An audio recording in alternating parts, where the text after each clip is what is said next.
Hi everyone, I've got a great topic we're going to cover regarding how to be a professional makeup artist and some storage ideas, travel-wise as well as in studio, so keep watching. This was by request, which it was awesome that I wouldn't have thought of this topic off the top of my head, so this is really cool. So stay tuned to figure out how you can store your products, your applicators, and your tools necessary to make you successful at being a makeup artist. So excuse the poor quality, it's dark right now, I've had zero time today, so this is the lighting you're going to get, but thank God it's not a tutorial. So, alright, to get started, I purchased this at Joann Fabrics. This is actually made for people that do like crafting and beadwork. Looks like this. I'll give you guys the link. It's a little bit over $100. Nice thing about this is the, I don't know what you want to call this, the actual handle that goes up and down, that collapses. Also, this has wheels on it. Big, huge deal. One of the biggest things you're going to encounter when building your kit is weight. This isn't super heavy, but the way I was doing it was super heavy. Carrying bags over your shoulder, up and down stairs, nightmare, nightmare, nightmare. Don't want to deal with that. It's not efficient and it's not good on your back. You want to be as efficient as possible and quick.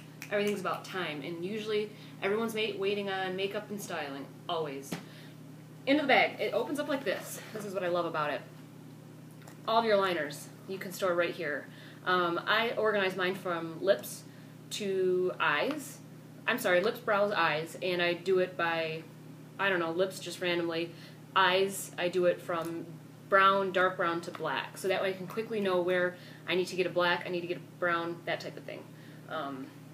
This opens up, and the inside is got a lot of depth to it. I don't know if you can see this, but tons of depth. And it's got divider walls, so let's talk about how I work with those. Inside of the divider walls for foundations, I'm a huge fan of Graftobian, and I simply just lay them in there. They're labeled on the back whether they're warm, cool, or neutral, and so you automatically know which foundation you're grabbing. Again, I'm stressing efficiency, timeliness. Your disposable makeup wipes can go in here as well. If you want to save a little bit of money, cut them in half and put them in your own container, like a Rubbermaid or something, or not Ziploc, but one of the temporary or disposable containers, whatever you want to call them. Save yourself the money, cut them in half, because generally you won't use the entire surface area of the wipe. You're going to be using parts of it, so save yourself money. Wipes go very fast, catch them on sale. I'm going to use a lot of them. Let's see what else. Eyeshadows, I'm storing them in Pro Palettes, the ones that I purchased from MAC, as well as blushes. And get yourself a label maker.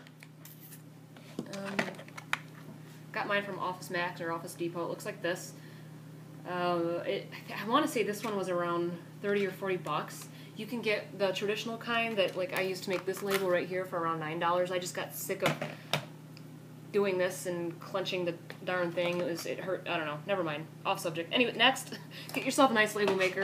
Blushes are stored in a palette, sanitized between each client, each use. Foundations are stored in a palette. If you want to save your time and money, please hear me out on this. Any type of professional commercial photo shoot that you're going to be doing, meaning not high fashion, not trendy, not out there crazy-wise artistic, you're going to be asked to be creating a natural, clean look, and a professional makeup artist needs to know what this is. It's an extremely blended, no harsh lines, no liquid liner, no false eyelashes. It's like you're wearing makeup but you don't look like it look. Save yourself some money. Don't go out and buy crazy purples and pinks and pigments. Buy this. Graftobian, this is their Ultra Silk Matte Eyeshadow Palette. It has no shimmer. Yes, the colors, they look quite boring, but you're going to use them way more than any other color in your palette, especially too if you're doing bridal makeup. Save yourself the time and money. Get the darn palette. I can't say enough about that palette, how much I've used it. As far as other individual things, bronzers, again, labeled. Try to get a clear bag. This one isn't so clear, but it's labeled, so I know what it is. All my bronzers I store in a bag. You can get them on sale at CVS or wherever. Mascaras and brows, labeled from each side, so I quickly can understand or know where I need to go to get that. Quickly open it up. So anything mascara and brow related goes in there. glosses. I'm going to save you some money and time too. You don't want crazy colors for glosses. The one you're going to use the most is your clear one, especially in commercial work. Clear gloss is huge. Get yourself clear gloss before any other gloss, money-wise, if you're looking to save money. Primers are all stored in one bag, labeled primers. Eye primers, lip primers, skin primers, everything. One bag. That way you know that bag is priming. Bam, you can go to it. The other thing I'd like to show you is this that I picked up at Jo-Ann Fabrics as well. I use this to store all my gel liners and shadows. And shadows that I'd bought previous to getting a pro palette. Oops, as I break it. But that's the whole idea. You can store your pigments in there as well. It shuts nicely, and the whole idea is you can see everything. You need to be efficient. You need to know what colors you're grabbing instead of fumbling around trying to find them. That's not good. Be efficient. All your concealers labeled in one bag, in a clear bag. Oh, and color correctors. Graftobian's awesome. Again, I can't say enough about them. Finally, brushes. I store in my on-location bag like this. And I'm going to tell you, if you are an in-studio as well as on-location makeup artist, you need to be tripling, if not quadrupling up on some of your brushes. Because if you're doing a bridal party, you're not going to have any time to be cleaning and sanitizing in between clients. You're going to need to be able to grab a brush and go work on someone. Same with the shoot. If you've got multiple models, you're going to be needing to be on the ball. Get yourself multiple brushes. That way, like, let's say Annie, Mary, and Susie are your models, and they're all sitting there waiting to get their faces done. Annie gets her own set of brushes, Mary gets her own set of brushes, and Susie has her own set of brushes. That way, you're not wasting any time. You're going right from client to client to client. Huge time saver. I know brushes are expensive. They're worth the money if you take care of them. Next part on the case that I'd like to show you, the front of it opens. Lashes. Don't go crazy buying lashes when you first start. You're not going to use them on commercial shoots if that's what your market is. You're not going to, if you're doing a lot of the artsier looks, the high fashion looks, yeah, you're going to need to get a bunch of lashes, buy them in bulk online. Don't go to CVS and spend $4 a pair. Big no-no. That'll save you time and money. The other nice thing about this is the clear storage parts you can see down here. I store all of my tools. So think applicator tools, or tool like curling tools, cutting tools, scissors, glue, tools. I don't know, that's how my brain organizes it. That's what the clear sections you can use really well for. The sides. Disposable gloves. Make sure your model's not allergic to latex. If she is, don't get latex ones. Have both in here like I do. I use those to custom blend foundations if I'm in a rush.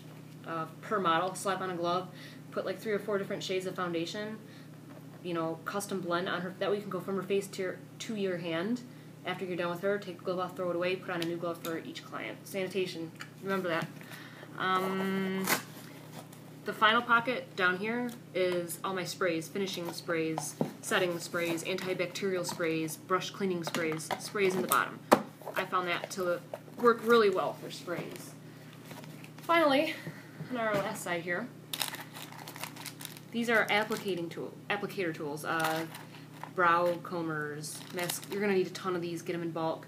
Disposable mascara ones. These are great. These are ID on the spot, liquid filled cotton swabs. You can remove very specific areas of makeup. It's great for eyeliners and red lipstick if you ever have to apply it. It's a pain to put on. These are disposable gloss brushes. Again, buy in bulk as much as you can. Below here, applicator sponges, buy in bulk. And there's another way you can custom blend foundations. These are disposable. I cut them in half. Got these at Sally's. I don't really know what they're, I think they're some type of thing for nails. I don't know what their real purpose is, but I use them to custom blend liquid foundations. And finally, an actual, like an artist palette, and I got this at Jo-Ann Fabrics. Really cheap. Custom blend your foundations in each different hole. That'll save you a lot because you can wash it. And it's a lot cheaper than buying those darn metal plate things. To me, that's just way easier, and the the way that they're concavely shaped, your brush seems to go in a lot easier than trying to work on a flat surface. That's just my opinion. So anyways, I hope that this, carry around your alcohol, 91% alcohol. I filled it up, this is from Sally's, a couple dollars. That's really how I store everything. Trying to think if there's any other money-saving tips I can give you. I guess the biggest thing that I'm going to cover next time is to really know your market and know what type of work that you're going to be doing, because you don't want to be buying a bunch of stuff that you're not going to be using. You're going to be using a lot of neutrals, you're going to be using a lot of powders, setting powders, you're going to be using a lot of neutral lip colors, a lot of mascara, a lot of disposable brushes and mascara wands, that type of thing. So the more that you can work in palettes efficiently and be sanitary, the better off you're going to be. It's all about efficiency, speed, and cleanliness, I guess would be the word for it. So that's my advice to you guys. Please message me with any questions that you have. Again, everyone works differently. This is just my particular technique on how I do things that I found to work out really well. So hope this saves you some time and money. And I will be making, my next video is going to be how to market yourself as a makeup artist, because that's a huge topic that's not really covered. It's very difficult to research, that I found. So I'll be sharing you some info on that. So on this positive note, have a great week, and I'll be working on the next video. Bye.